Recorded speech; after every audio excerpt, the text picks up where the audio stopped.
రాష్ట్రంలోని ప్రైవేట్ పాఠశాలలు ఎదుర్కొంటున్న ఆర్థిక పరిపాలనా సమస్యలను తక్షణమే పరిష్కరించాలి అని national independent school alliance Telangana recognized schools managements association నాయకులు ప్రభుత్వాన్ని కోరారు.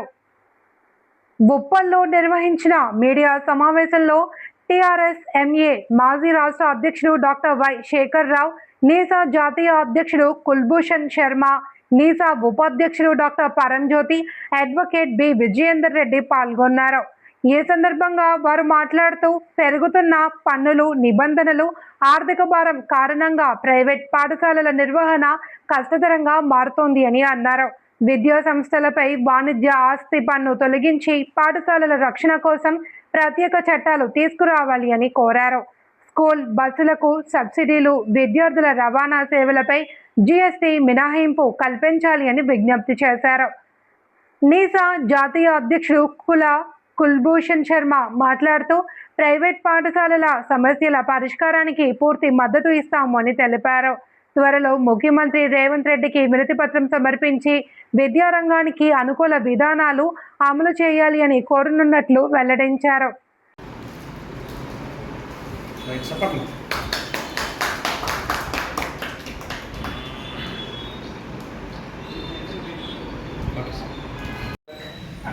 Thank you, sir. With all your blessings, I want to run further.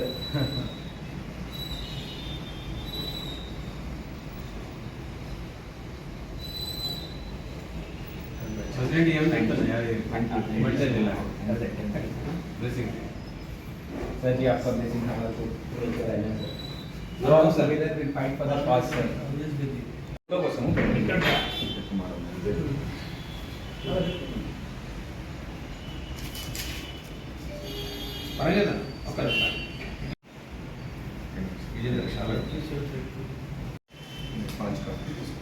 Sharma ji, sir ji एक बार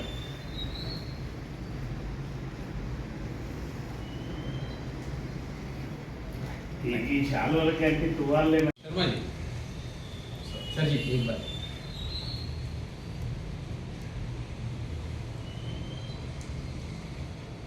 ठीक है।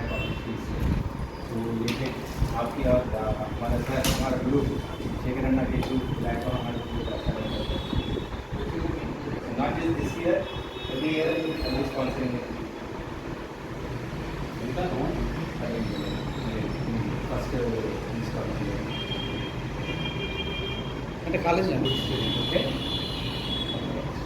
Take the blessings of my group and also run this appreciate a very National Independent Schools Alliance NISA జాతీయ అధ్యక్షులు doctor Kulbhushan Sharma గారు ఢిల్లీ నుంచి ఈరోజు హైదరాబాద్కి రావటం జరిగింది. ఇక్కడ తెలంగాణ రాష్ట్రంలో ఉన్నటువంటి ప్రస్తుత పరిస్థితుల్లో పాఠశాలలు ప్రారంభమైన తర్వాత గ్రామీణ ప్రాంతాలలో మరియు ఇతర ప్రాంతాలలో కొంత ప్రభుత్వం నుంచి లేదా ప్రజాప్రతినిధుల నుంచి ప్రైవేటు పాఠశాలలకి పిల్లల్ని పంపకూడదు, బస్సులు గ్రామాలలో తిరగకూడదు అనేటటువంటి కొన్ని సమస్యలు మరియు ఇతరత్ర స్కూల్ సేఫ్టీకి సంబంధించినటువంటి ఎన్నో సమస్యల మీద వారు ఈరోజు ఇక్కడ ఒక సమావేశాన్ని నిర్వహిస్తున్నారు. దాంట్లో భాగంగా ఈరోజు ఈ ప్రెస్ మీట్లో వారు పాల్గొనడం జరుగుతున్నది. ఇప్పుడు డాక్టర్ కుల్భూషణ్ శర్మ గారు జాతీయ అధ్యక్షులు నేషనల్ ప్రైవేట్ పాఠశాల సంఘం వారు ఇప్పుడు ఈ प्रेस मीट उद्देश्य माట్లాడతారు. मुद्दों पे आता हूँ जो एक नेशनल इश्यूज हैं. Number 1 school safety act. हम डिमांड करते हैं गवर्नमेंट से कि हर एक की सेफ्टी का एक्ट है, डॉक्टर्स की सेफ्टी का एक्ट है, बाकी और जो बिजनेस है उनके लिए, गवर्नमेंट एम्प्लॉइज़ के लिए सेफ्टी एक्ट है, लेकिन प्राइवेट स्कूल्स के लिए कोई सेफ्टी एक्ट नहीं है. ना स्कूल कैंपस सेफ है जिसके अंदर छोटे छोटे बच्चों ने शिक्षा ग्रहण करनी होती है, और ना नेशन बिल्डर जो टीचर्स हैं उनके लिए कोई सेफ्टी एक्ट है. उनके बहुत सारे बच्चों के द्वारा मर्डर्स हो चुके हैं, पेरेंट्स के द्वारा एजिटेशंस होते हैं. तो हमारी मांग है कि स्कूल कैंपस और टीचर्स टोटली जो है इनके लिए एक स्कूल सेफ्टी एक्ट बनाना चाहिए. नंबर 2 हमारा इशू है स्कूल बस को लेकर. स्कूल बस जो है बच्चे को कैरी करने के लिए है, एक सोर्स है, साधन है स्कूल पहुंचाने के लिए, लेकिन सरकार के द्वारा उस पे 18% जीएसटी लिया जाता है, जिसकी वजह से बच्चों को स्कूल ले जाना एक बहुत महंगा काम जो है पेरेंट्स के लिए बनता जा रहा है। तो हमारी डिमांड है कि स्कूल बस के ऊपर से जीएसटी नहीं होना चाहिए, और जिस प्रकार एम्बुलेंस पे सब्सिडी है, इसी प्रकार स्कूल बस पे सब्सिडी होनी चाहिए। और जो ऑयल भी है, जैसे నా పేరు పరంజ్యోతి. నేను జాతీయ ప్రైవేట్ పాఠశాల సంఘానికి ఉపాధ్యక్షునిగా ఉన్నాను. ఈరోజు హైదరాబాద్కు మా జాతీయ అధ్యక్షులు కుల్భూషణ్ శర్మ గారు రావటం జరిగింది. తెలంగాణ రాష్ట్రంలో ముఖ్యంగా ప్రైవేట్ పాఠశాలలు అంటే ఇప్పుడు పాఠశాలలు పునఃప్రారంభమైనాయి ఈ అకాడమిక్ ఇయర్కి. సో ఈ సందర్భంగా కొంత గ్రామీణ ప్రాంతాలలో ప్రైవేటు పాఠశాలల మీద ఒక రకమైనటువంటి విచక్షణ జరగటం, ప్రైవేట్ పాఠశాలకు పిల్లల్ని పంపించినట్టయితే ప్రభుత్వ పథకాలకు సంబంధించినటువంటి లబ్ధి కుటుంబాలకు లేకుండా చేస్తాము అనేటటువంటి ఒక బెదిరింపు జరుగుతున్నది అనేది ఒక అంశంగా ఈరోజు అది ప్రైవేట్ పాఠశాల యాజమాన్యాలని, తల్లిదండ్రులను కూడా చాలా ఇబ్బందికి గురి చేస్తున్నది. ఆ విషయంలో మేము ప్రభుత్వానికి విజ్ఞప్తి చేస్తున్నాం. అటువంటి విచక్షణ అనేది ప్రైవేట్ పాఠశాల, ప్రభుత్వ పాఠశాల అనేది జరగకుండా తల్లిదండ్రులు ఏ పాఠశాలకు పంపించినా కూడా తమ పిల్లలకు ఎక్కడ న్యాయం జరుగుతుంది, ఎక్కడ సరైన విద్య అందుతుందో అక్కడికి వెళ్ళటం అనేది కుటుంబాల యొక్క తల్లిదండ్రుల హక్కుగా భావించాలని చెప్పేసి విజ్ఞప్తి చేస్తున్నాం. రెండో అంశం ఏదైతే ఉందో అది స్కూల్ సేఫ్టీకి సంబంధించి. అంటే స్కూల్ బిల్డింగ్ కానివ్వండి, స్కూల్లో పనిచేస్తున్నటువంటి టీచర్లు, పిల్లలు, వారి సేఫ్టీ అనేది చాలా ఇంపార్టెంట్. దీని మీద ప్రభుత్వం జాతీయ స్థాయిలో తప్పకుండా ఒక మంచి చట్టాన్ని తీసుకురావాలి. ఎందుకంటే కొన్ని సందర్భాలలో టీచరు పిల్లల్ని మందలిచ్చిందని తల్లిదండ్రులు వచ్చి దాడి చేయటము, లేకపోతే కొన్ని సందర్భాలలో అసలు ప్రిన్సిపల్ని చంపేసినటువంటి పరిస్థితి ఉన్నది. పాఠశాలల మీద దౌర్జన్యం చేసి దాడులు చేసినటువంటి పరిస్థితి ఉంది. కాబట్టి స్కూల్ సేఫ్టీ అనేది చాలా లేత మనస్సు ఉన్నటువంటి పిల్లలు పాఠశాలలో చదువుతారు. కాబట్టి ఆ పిల్లల మనస్సులు చదువు వైపు ఉండాలి, భద్రత భావన ఉంటే చదువుకు లక్ష్యం ఉంటుంది. కాబట్టి దాన్ని దృష్టిలో పెట్టుకొని ఒక స్కూల్ సేఫ్టీ అనేది తీసుకురావాలి. తర్వాత ప్రతి సర్వీసు కూడా వాళ్ళు ఇచ్చినటువంటి సర్వీస్కి తగినటువంటి మూల్యాన్ని ఆశించేటటువంటి హక్కు ప్రతి ఒక్కరికి ఉంటుంది. కానీ ఇక్కడికి వచ్చేసరికి అంటే సంవత్సరం అంతా పిల్లలు చదివిన తర్వాత కూడా ఫీజు పే చేయకపోయినా ప్రభుత్వం మేమే హాల్ టికెట్ ఇస్తాం, మీరు సర్టిఫికెట్ ఆపొద్దు అనేటటువంటి అసలు ఏమాత్రం హేతుబద్ధంగా లేనటువంటి చట్టాలు ఉన్నాయి. కాబట్టి right to collection of fees అనేది కూడా ఒక చట్టంగా తీసుకురావాలి, ఆ హక్కుని స్కూళ్ళకి ఇవ్వాలి అనేటటువంటి అంశాలతోటి ఈరోజు మా జాతీయ అధ్యక్షులు వారు వచ్చారు. కాబట్టి మేము ప్రభుత్వానికి విజ్ఞప్తి చేస్తున్నాం, దయచేసి ఈ అంశాలను దృష్టిలో పెట్టుకొని దాదాపు 60% పిల్లలు ఈరోజు బడ్జెట్ ప్రైవేట్ స్కూళ్ళలో చదువుతున్నారు. కాబట్టి ప్రభుత్వం చేయలేని పని, ప్రభుత్వం బాధ్యత ఉండి కూడా ఉన్నటువంటి వనరులు లేకపోవటం వలన, సిబ్బంది లేకపోవటం వలన చేస్తున్నటువంటి పరిస్థితులలో ఈరోజు ప్రైవేట్ పాఠశాలలు స్థాపించి విద్యార్థులకు ఇంత నాణ్యమైనటువంటి విద్య అందించి వారి అభివృద్ధికి, వారి పురోగతికి ఇంత శ్రమ చేస్తున్నటువంటి ప్రైవేట్ పాఠశాలని మన రాష్ట్రంలో ముఖ్యమంత్రి గారు మరియు ప్రభుత్వం ప్రోత్సహించాలని, ఈ ప్రైవేటు పాఠశాలల్ని నీరుగార్చేటటువంటి ఏ ఆలోచన కానీ పరిస్థితి కానీ రాకూడదని మేము విజ్ఞప్తి చేయడానికి ఈరోజు మా అధ్యక్షుల వారు వచ్చారు. కాబట్టి ఈ విషయాన్ని సవినయంగా ప్రభుత్వానికి మేము తెలియజేస్తున్నాం. నమస్తే అందరికీ, నా పేరు విజయేందర్ రెడ్డి. ఈరోజు మనకి ఢిల్లీ నుంచి కుల్భూషణ్ శర్మ గారు నేషనల్ ప్రెసిడెంట్ వచ్చారు. అలాగే Paramjyothi sir vice president of NISA, and Shekhar Rao గారు founder of TRESMA, and 10 years తను మన ట్రెస్మాకి సేవలు అందించారు యాజ్ ఎ ప్రెసిడెంట్గా కూడా. So he's also founder. 22 years నుంచి కంటిన్యూస్గా తన శ్రమని ట్రెస్మాకి అంకితం చేశారు. ఓన్లీ ట్రెస్మా కోసం దాదాపు 6 లక్షల కిలోమీటర్లు తన వెహికల్లో తిరిగి ప్రజలకు సేవ చేసిన వ్యక్తి మన శేఖర్రావు గారు. ఇదే కాకుండా రూపాయి కూడా ఖర్చు తీసుకోకుండా చాలామందికి సర్వీస్ చేసి ఎంతోమందికి కొన్ని వేల స్కూళ్ళకి పర్మిషన్లు ఇప్పించడమే కాకుండా ఏ సమస్య వచ్చినా కూడా ముందున్న వ్యక్తి మన శేఖర్రావు గారు. ఇట్లాంటి వారి లీడర్షిప్లో మేము మా లాంటి కొత్త రక్తానికి అవకాశాలు ఇస్తూ ముందుకు తీసుకెళ్తూ ట్రైన్ చేస్తున్న అన్నగారికి సార్ మీకు ఎప్పటికీ రుణపడి ఉంటాం సార్. అండ్ ఈరోజు టాపిక్ ఏంటంటే స్కూల్స్ ఫేస్ చేస్తున్న కొన్ని సమస్యలు. కానీ అందరు కార్పొరేట్ స్కూల్స్ అనుకుంటారు, కానీ కార్పొరేట్కి గవర్నమెంట్ స్కూల్స్కి మధ్యలో బడ్జెట్ స్కూల్స్ ఉన్నాయి. ఈ బడ్జెట్ స్కూల్స్ ఆల్మోస్ట్ మన తెలంగాణలో 10,000 స్కూల్స్ ఉన్నాయి. ఈ 10,000 స్కూల్స్లో ఆల్మోస్ట్ 3,00,000 మెంబర్స్కి మేము జీవితాలు కల్పిస్తున్నాం.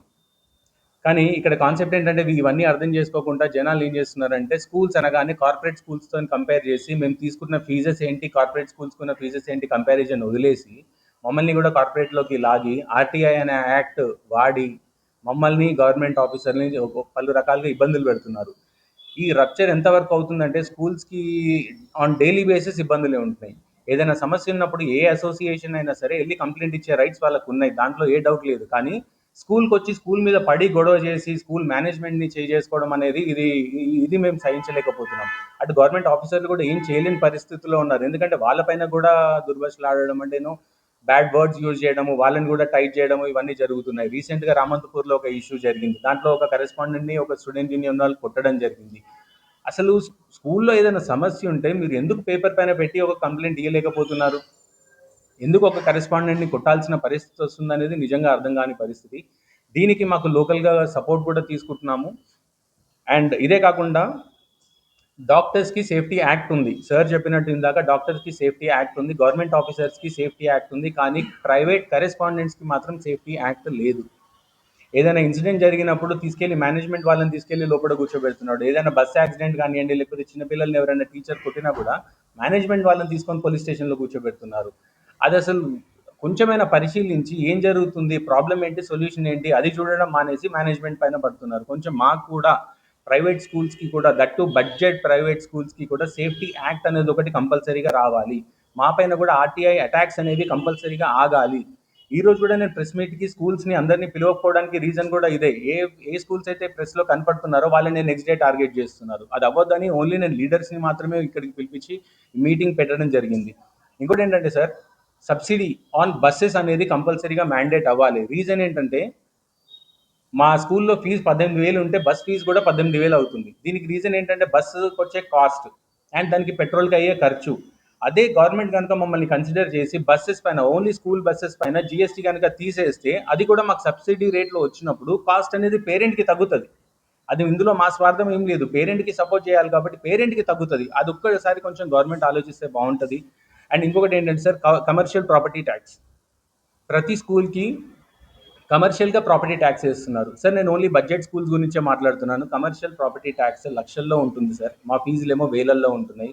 దయచేసి దీన్ని కూడా కొంచెం సపోర్ట్ చేస్తే బాగుంటుంది. అండ్ నెక్స్ట్ వచ్చేసి sir, right to collect fee. అంటే ఒక మేనేజ్మెంట్కి చదువు చెప్పిన తర్వాత ఫీజు కలెక్ట్ చేసే రైట్ లేదు అనే స్టేజ్కి వెళ్ళిపోతున్నాయి sir day by day schools. ఇది కొంచెం మారి పేరెంట్స్ కూడా మా బాధను అర్థం చేసుకొని మా చిన్న ఫీజులు వాటిని కొంచెం మాకు ఇచ్చేలా చూడాలి. At the same time student union కానీ ఇంకెవరైనా కానీ ఫీజు విషయాలలో ఇంటర్ఫియర్ అవ్వకుండా కూడా బాగుంటుంది sir. And one more thing, speed breakers in front of school. యాక్చువల్గా మేము స్పీడ్ బ్రేకర్స్ మా ఓన్గా మేము వేయించుకున్న ప్రతిసారి జిహెచ్ఎంసీ వాళ్ళు కానీ ఇంకేదన్నా కానీ వాళ్ళు వచ్చి తీసేస్తున్నారు. దాన్ని అంటే స్పీడ్ బ్రేకర్స్ చేయడానికి పర్మిషన్స్ లేవు అది ఇదని. అట్లీస్ట్ స్కూల్స్ ముందు మాత్రం ఒక స్కూల్ జోన్ అనేది పెట్టి స్కూల్ స్పీడ్ బ్రేకర్స్ వేయాలని చెప్పి రిక్వెస్ట్ చేస్తున్నాము. ఈ రిప్రజెంటేషన్ అంతా ఆల్రెడీ మేము సీఎం ఆఫీస్కి రీచ్ అయ్యాము. 8 నెలలు కష్టపడి సీఎం ఆఫీస్కి రీచ్ అయ్యి సీఎం గారి ముందు కూడా పెట్టాము. ఈ నెక్స్ట్ 10-15 డేస్లో మనకి సీఎం సార్ ది అపాయింట్మెంట్ కూడా దొరుకుతుంది. Under the leadership of Shekhar Rao గారు మనము ఇది అచీవ్ చేస్తున్నాము. ఈరోజు ఢిల్లీ నుండి హైదరాబాద్కి ఇచ్చేసిన జాతీయ అధ్యక్షులు కుల్భూషణ్ శర్మ గారు, అట్లాగే జాతీయ ఉపాధ్యక్షులు పరంజ్యోతి గారు, ఉప్పల్ మండల అధ్యక్షులు విజేందర్ రెడ్డి గారు, అట్లాగే పన్ని పవన్ గారు, ముఖ్యంగా నమస్కారాలు తెలియజేస్తూ, ఈరోజు ప్రభుత్వం తరపున కానీ సమాజం తరపున కానీ అనేక సంఘాల ద్వారా అనేక ఇబ్బందులు ఎదుర్కొంటున్నటువంటి గ్రామీణ ప్రాంతంలో కానీ పట్టణ ప్రాంతాల్లో కూడా దాదాపు 10,000 పాఠశాలలు తెలంగాణ ప్రాంతం అంతా కూడా అనేక ఇబ్బందులు. ఒక పక్క ఫీజులు ఎక్కువ తీసుకుంటున్నాయని, ఒక పక్కన పుస్తకాలు అమ్ముతున్నాయని, ఒక పక్కన టై బెల్ట్లు, ఇవన్నీ కేవలం సౌకర్యార్థం.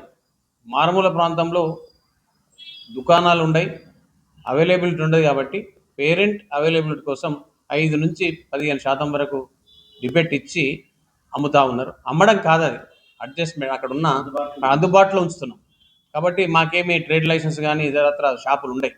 కేవలం తల్లిదండ్రికి అందుబాటులో ఉంచడం కోసమే, మేము అక్కడ సౌకర్యం కల్పించడం కోసమే అలాంటి ప్రయత్నం చేస్తూ ఉన్నాం.